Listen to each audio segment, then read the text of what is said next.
Sponsored by the James Madison Council. Hello, everyone. Welcome to the 2021 Library of Congress National Book Festival. I'm Alison Starling from 7 News right here in DC. So happy to be joining you today and very happy to introduce our author, the lovely Katherine May.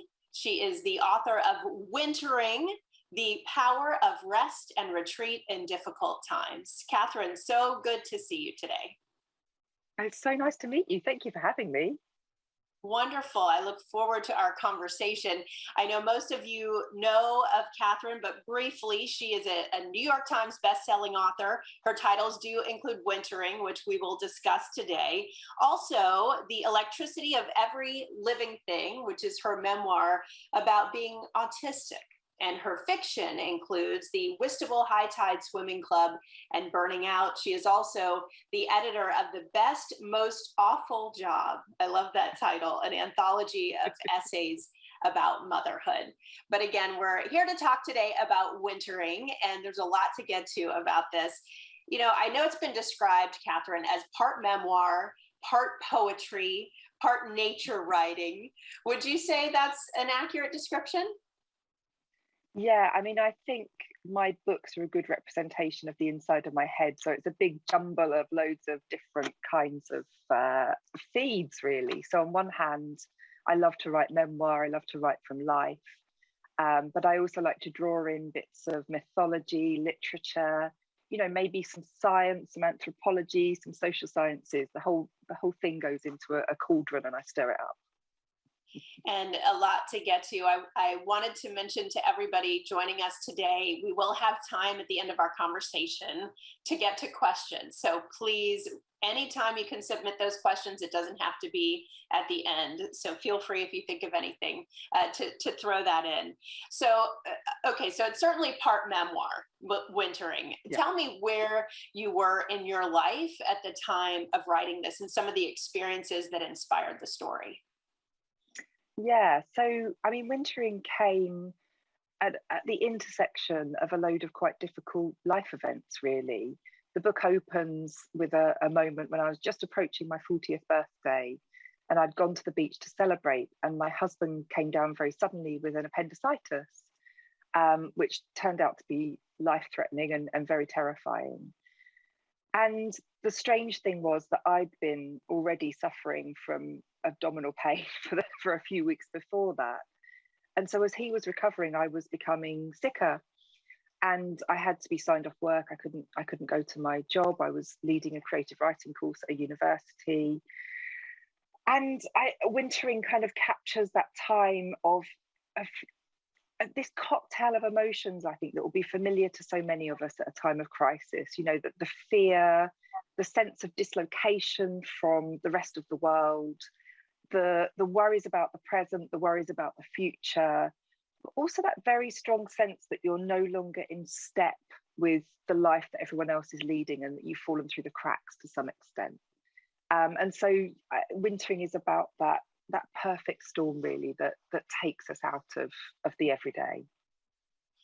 But one of the themes that you discuss, which I find really, really interesting, is the idea that nature is telling us to live in a more cyclical way, and we don't always respond to that. And I'm sure that's where the title partially comes from.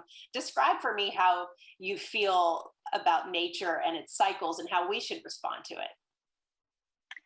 I think there are some hefty clues in the natural world to how we can cope better with this peculiar modern world that we find ourselves in. And I mean, nature operates in cycles. It doesn't do what we do, which is to try and pretend that the dark months aren't there and to turn on the light and ramp the heating up and kind of wish them away. It actually lives in full engagement with the winter. And in fact, when I started to look at certain species, at trees, at dormice, which I had the lovely experience of holding a dormouse, and also at bees, like all of those different natural forms, their whole life is pointed towards the winter rather than away from it. So even in the summer, they're trying to manage it. So it becomes really a book about the radical acceptance of winter and knowing it's inevitable, but therefore changing the way we behave so that we can cope with it better. And so practically, you know, for those of us, including yourself, living in this world that's busy and crazy, and we're being pulled in many, many directions, what suggestions or practical things have you done to follow this guidance of allowing ourselves to take a winter when we need it? So the first important thing to say is that wintering can be metaphorical. It doesn't actually have to happen in the winter, although a lot of our deepest winters do happen in the seasonal winter too, because those dark months can really affect our mental and physical health as well. So there is often a correlation, but some, as I say, the first line of the book is some winters happen in the sun. What we can do is to stop trying to pretend it isn't happening, to really almost lean into our winters, to feel the feelings that come up as they come up. And that will be a whole range of different things that come at different times. And, you know, one of the things I talk about in the book is the active acceptance of sadness as a very real and valid and actually almost beautiful emotion in its purest form. But I also talk about how we can make ourselves comfortable during our winters, you know, how we can alleviate our suffering by taking great care of ourselves. And I think about the different ways it affects us. For example, sleep is a really important part of the book. I look at how our sleep patterns are supposed to change in winter, and that it's really normal to wake up in the middle of the night and to have a period of activity. But we have turned that into yet another crisis. So lots of different ways to think about how to winter very consciously and very mindfully. We have to talk about the pandemic, and the timing of this book is so appropriate in so many ways for people, because really what's happened with quarantine and our life in the last year and a half has forced many of us to embrace this idea of wintering and sort of hibernating and doing things in a slower way. But you wrote this book before the pandemic. Tell me about the timing and how all of that's played out. Yeah, I mean, very strangely. So the book came out last March in the UK. So about 6 months before it came out in the US. And I had about 2 weeks when people felt that wintering was about entirely other things than the pandemic. And then everything locked down. And from then on, people really saw it as a kind of guide to how to live through a pandemic. And, you know, I began to see the word wintering used all over the place to talk about a mass wintering or a collective wintering, which I think is really what we've been into. But of course, when it came out in America, a lot of people assumed that I'd written it during the pandemic and it was a book about the pandemic. And of course, there's nothing in there that mentions the pandemic at all. But we give a book a reading as well as taking a reading from it. And so, what readers brought to the book by then was the situation that they were living in. And so, people have talked about it as a pandemic guide ever since. It's a strange honor, that one. What has that experience been like for you to watch something that you wrote about your purely personal experiences come on the scene at a time when everybody is going through it, kind of forced into it, really? What has that experience been like for you to watch your book transform with the times? I mean, actually, it's been thrilling, I have to say. I mean, I'm a helper. I'm one of those people that if someone falls over in the street, I'm there trying to give my Girl Guide first aid. And I felt with this book that as though I've been able to help in my tiny little way. You know, I have few enough practical skills, but it's been so affirming to actually be something, to have produced a book that people can turn to at this massive moment of crisis, and just to allow it to speak to us in those different ways, because actually we've all been wintering differently in this pandemic time. You know, like some of us have been lonely, some of us have been overwhelmed because there's children in the house all the time. Some of us have been sick. Some of us have been afraid of being sick. Some of us have been just really worried about other people. You know, there's been so many ways it's hit us, and that's exactly the point I was trying to make with this book, that wintering is this state we have in common that comes to us for loads of different reasons. And so, yeah, I'm very, very, very happy to have thrown that into the outside world at a time when loads of people really needed to drink it up. I mentioned in the introduction about your memoir where you discuss being autistic, and in your book, Wintering, you say that you experienced wintering at a very young age. Tell me a little bit about that experience and how that prepared you for writing this book as well.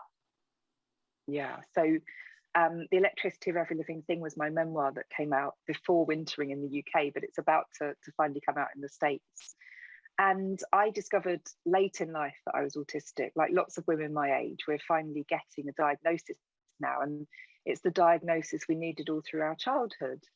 Because my childhood followed the very common pattern for autistic people of being incredibly socially isolated, feeling not just unable to fit in with everyday social life, but actually feeling alien, like being really conscious that I was different, and I knew that the way I thought and the way I felt operated differently to all the kids around me, but not having any way to articulate that.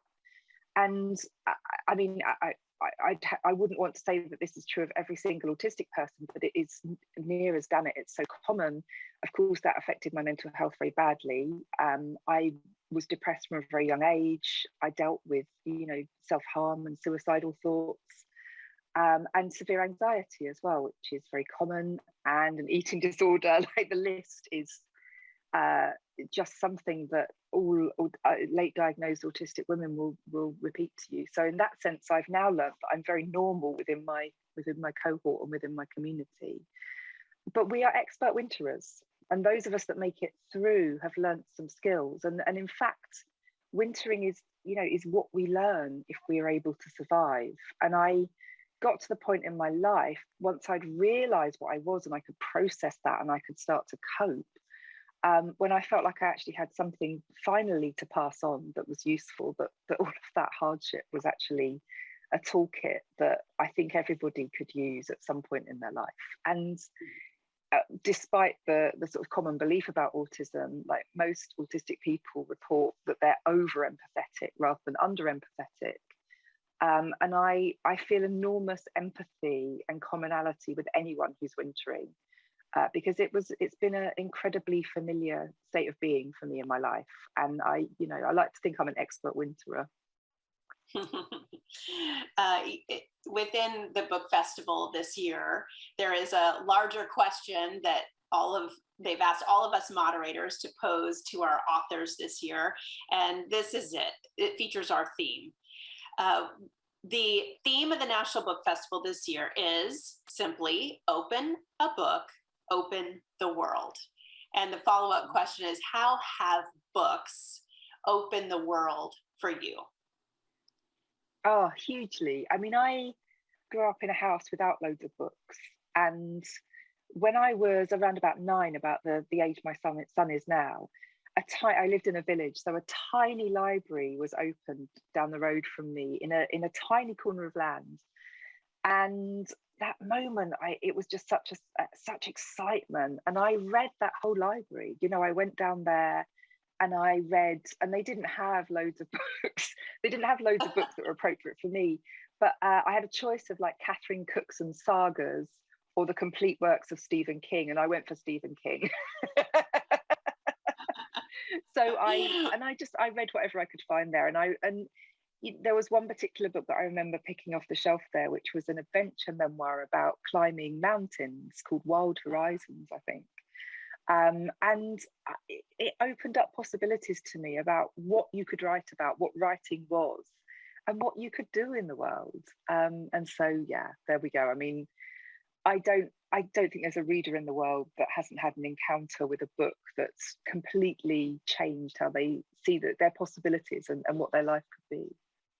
And how about, you mentioned your son who is 8 years old.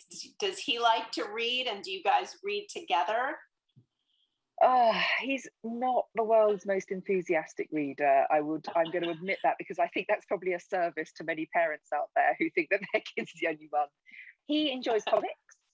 He enjoys the Dogman books, Dav Pilkey Dogman books, and Captain Underpants and things like that. I'm always finding ways to sneak reading under his radar. So if I say to him, like, sit down and read this book, he'll resist it very hard. But if I can find something that he's interested in the time and go, oh, I happen to have found this little bit of information, do you fancy having a look? Then I'd begin to get him reading. But he can read, which is fantastic. He doesn't always choose to. Sometimes the best we can do is another round through the Pokemon Encyclopedia. And I think sometimes we just have to take what we can get. But I've yet to really pass on my passion for reading to him, and I hope one day I'll manage it. I'm working on it.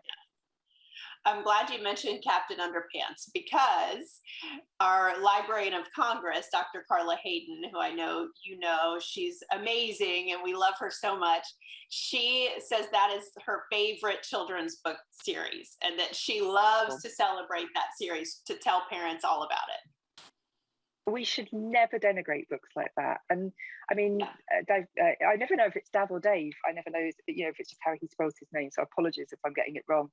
But he's talked a lot about his own ADHD. So he's another neurodivergent person.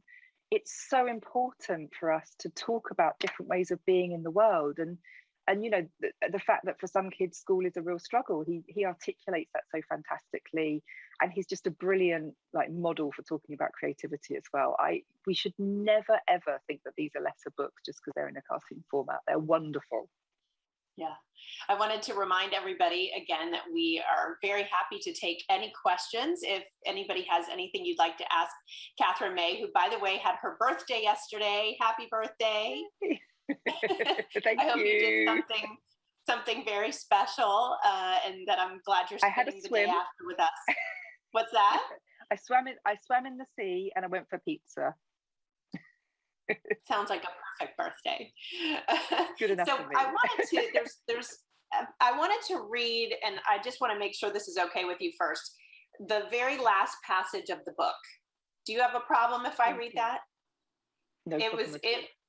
It spoke to me very much, and I wanted to just read this and then get your thoughts, because I always wonder how an author, you work so hard on a book and then you get to the end and it's like, how do I sum this up in a way that is really appropriate? How do I finish? I thought this was beautiful. Yeah. Here it is.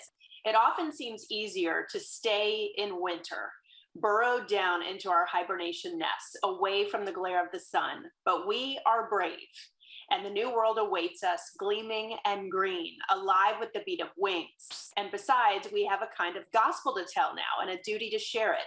We who have wintered have learned some things. We sing it out like birds. We let our voices fill the air. And I love how you end this book on such a positive note after describing really difficult times in your life. Yeah. And I mean, actually, funnily enough, it wasn't hard to write that ending. I was looking for something that obviously drew everything together, but I was looking for something that really drew the reader into the page and made them part of that story. And the thing I wanted to say most of all was that, wisdom comes from winter, and we don't get our full wisdom until we've suffered a little. And that is an enormous gift to take back out into the world. It doesn't mean to say that it's not horrible and that we haven't gone through terrible things. But the world needs us more than ever once we come out of the other side of that. And we have something really substantial that we can offer after that, and that we can pass on. And yeah, I'd written a little bit about song and singing in the previous chapter, and I wanted to turn everybody into beautiful birds going out and singing their gospel at the end. And it's interesting because you laid that out earlier, talking about your experiences as a teenager and your bouts with anxiety and depression, and coming through that and having learned tools that got you through it safely to the other side, that if you felt very strongly about sharing those. Absolutely. And I think I say in the book somewhere that, you can let that turn bitter in you, or you can let it fill you with compassion. And I strongly feel that compassion is the right way to go. Well, we have about 10 minutes left. And again, I want to ask anybody who is able to please send us one of your questions. And I do have 2 questions so far. And the first one is from Sarah. Sarah, thank you for sending us your question. And Sarah asks, do you view writing as a kind of spiritual practice? I wish I did. I actually find it really hard. I find it a kind of torment. I don't think my spiritual life happens on the page, interestingly, but I do. I know that's true for some people. I am just a very angsty kind of a writer, but I do find that I use it to process thoughts, feelings, ideas, like even opinions. Like I quite often need to write about something before I know what I actually think about it. And I think it's, it's my way of really delving deep in, making connections, making associations, and understanding my own response and my own, more complex feelings about something. So it definitely has huge utility in my life, and I survive very badly without it. But I think being outside and walking and swimming in the sea are my spiritual spaces. Writing is just fraught. Well, there's a different kind of pressure, I would imagine, when you're writing as a career versus what many of us do and write in a journal or whatever. I mean, you feel a different pressure. Yeah. Yes, absolutely. And I do. I mean, I have particular notebooks that I absolutely promise myself it will never turn into professional writing, and that's quite freeing. But I was always a fraught writer right from the start. Before I was a professional, when I first sat down to write, I found I couldn't at all because I was so desperate to produce something beautiful, and I had to go into therapy to be able to write a word. So I mean, that's how fraught I am about writing. Wow. I don't make it sound very appealing ever, I don't think. Well, speaking of being fraught, we have an interesting question here, and this is from Hanya Zera. What do you suggest for someone who gets very anxious during difficult times? What should such a person do to keep their nerves calm? I've the 2 big things that I've learned to do. First of all, is to find things that deliberately soothe you, like not to tell yourself that anxiety isn't real or it's not valid. Like I have lots of different self-soothing techniques that I know work, that I turn to regularly, even when I'm not feeling anxious, to keep on top of it, that I definitely have, in my toolkit when I'm anxious. And this will be different for everyone, but I can definitely tell you mine. So mine is swimming in the cold sea. Like I live near the sea and I love the water, and the colder the better. That really helps to calm me. Equally, a very hot bath, like the 2 extremes work for me, but being submerged in water really helps. I love to cook, and if I'm feeling really anxious, I'll cook something long and complex, and that I think it's just working with the hands actually that I find very soothing. And as an emergency measure, if I'm out of the house, I have a bottle of peppermint oil that I will put on a handkerchief, and I will sit down quietly and sniff. And that it's just something that counteracts that rolling cycle that goes on in your head when you're extremely anxious, like something that just breaks through. But I only got to those things through trial and error. And being autistic, I need lots of time and space and peace. And I know I get more anxious if I spend too much time with people in busy environments, in noisy environments. So I've changed my lifestyle a lot, and I make sure I'm well exercised. The other big thing that's worked massively for me is learning meditation. And I know loads of anxious people think that sounds hideous, like being caught with your own thoughts in the quiet. But it has been the only thing for me that has ever really got on top of my chronic anxiety, is sitting down quietly every day and repeating a mantra. And it's massively helped me.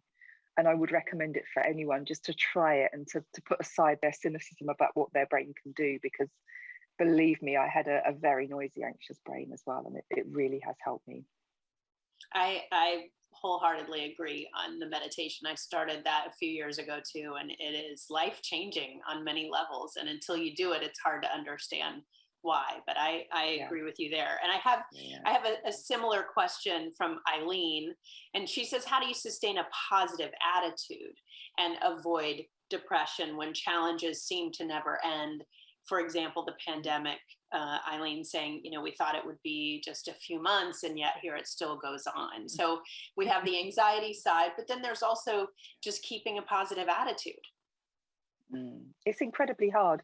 And, like for both of your correspondents, I would really say, like, never be afraid to go to your doctor about this as well. There's no shame in it. Like, these things are diseases and they will take you down, and, take them really seriously.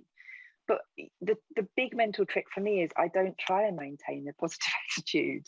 I let myself feel terrible about it. And this pandemic time has been awful. Like, there is no mitigating the fact that it's been terrible. And you have every right to have hated this period in your life. It's absolutely fine. You don't have to go out and feel great about it.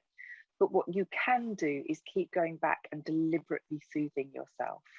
Like, try and process your feelings, like maybe write them down. Because writing is so fraught for me. I often voice record my feelings. I go for a walk and talk into my phone. Because like that takes all the pressure off. That's not my job. So it's like all the pressure's taken away. But I will double down on the things that soothe me. And, that for you might be spending time with other people online or whatever as much as you can. For me, it's the opposite. It's making sure I get enough peace, quiet, listening to music, burning scented candles, dimming the lights in the evening, and walking. I swear to God, I can walk all my bad emotions out. They gradually absorb into the ground the longer I walk for. Yeah. But it's about finding your own palette of soothing and not just knowing it, but allowing yourself those items that soothe you, those practices that soothe you. Because a lot of us just don't take that final step. We know the stuff that helps, but we don't award ourselves that because we don't think we deserve it. We don't think we're suffering enough. I've only got to feel a bit fed up and I'm like, right, where's the hot bath? I've learned to Well, we just have a few minutes left, but I also have a question. You mentioned voice recording a minute ago, and I have a question from Jack, and he says, as creative work, how does podcasting differ from writing? Does it get in the way of your writing work, or do you feel like it enhances it? Definitely enhances. I'm very good at ditching stuff that gets in the way of my writing. I started my podcast, Wintering Sessions, in the middle of the pandemic, actually. And one of the reasons for that was that people kept telling me about their wintering experiences in response to my telling of mine. And I thought, wow, actually, these are stories we don't tell out loud because they feel like quite small stories, but they're actually big and universal and meaningful. So I invite people to come and tell me their wintering story. And for me, it enhanced it because I hear different corners of the story that I'm constantly trying to retell. I get to understand how other people conceptualize it and process it. And I get contact with my creative community. And that's been very hard to come by over the last couple of years. So podcasting has let me have really lovely in-depth conversations with a whole range of fascinating people. And we go there. We really, I don't let anyone come on if they're feeling at all iffy about talking about it. Like I always say, maybe this isn't the right time for you. If you're feeling a bit uncomfortable around this, like you're always welcome, but maybe not now. But most people are like, yes, I definitely want to tell you about this really vile time in my life. Please give me an hour to talk about it. And I mean, don't you think that that's the great gift of podcasts, is the level of depth that we can go into? I mean, mainstream media have never been able to do that. It's always been, about the kind of packaged up, neat segment. And I think podcasts are giving us that lovely contrast, which is ambulatory conversation, which feels very real and very, very much more often like those conversations we might have late night with a friend, I think. Yeah. Well, final minute here. I do have one more question, and this is from Helen. And the question is, what was an early experience where you learned that language had power? Oh, that's a wonderful question. I'm going to tell you a really embarrassing anecdote, actually, that when I was about 6 years old, for our school assembly, they invited the local mayor in, and he came in and asked us to ask him questions, and all the kids were sort of saying to him, "What colour are your socks?" You know, thing like those. "What did you have for dinner?" Because nobody, infant school children just didn't know what to ask. And the head teacher said, "Right, the next question has got to be a really good question. Can someone think of a really good, intelligent question to ask this man?" So I put my hand up and I asked what I thought was like a psychological question. I was going to psych him out. So I said, "Do you bite your nails?" Which I thought was smart. I wanted to know if the pressure was getting to him. I got sent out of the room by my head teacher for asking another silly question. And I've resented it ever since. I won't lie to you. It's one of those Did they things did he answer your question? Did they answer you? No, they didn't have a chance to answer before you got sent out. Yeah. But I think a really well-timed, clever question like that could have been very insightful for the interior life of this man. I think that's a wonderful question. Well, listen, unfortunately, our time has come to an end. I'm so sorry to say, but this has just been lovely. And thank you so much for your time. And thanks to everybody who joined us and who sent in their questions. It was wonderful. Thank you. It's been so lovely to talk.